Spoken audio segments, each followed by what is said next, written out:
The one wine we hold back in our portfolio every year is our Columbia Valley Red Blend. It is one we let spend a little bit more time in the bottle and always love to release around the holidays. So this time of year, we are releasing the 2020 Passing Time Columbia Valley Red Blend. And Chris, this is very cab dominant, but really showing well here now. You know, it's had some time in the glass, and it's really for the 2020 vintage a wine I think I'm pretty proud of from all the CVRs we've made in the past.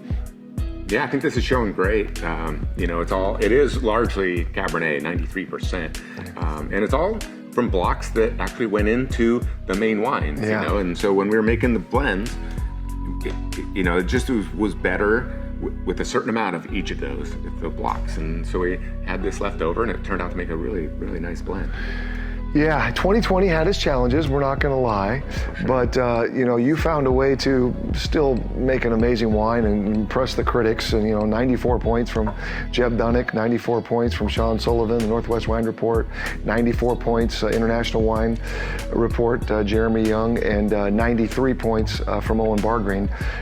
So yeah, the critics love this wine, and again, you said it comes from all our same blocks. It's not a second wine or a declassified wine. I mean, it's right there with our Appalachian specific cabs, and only 300 cases in 2020. We lost our Cabernet Franc that year, so it is a wine though I think that you're really going to love here.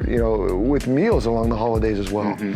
Yeah. When we went through and were assessing the 2020 vintage, if a wine wasn't good enough to be in the cabs, it would usually go in the CVR. But if we were really honest with ourselves, and if we didn't like it for CVR, it was out. Yeah. So I think this wine is it's a really great example of what is otherwise a really good vintage.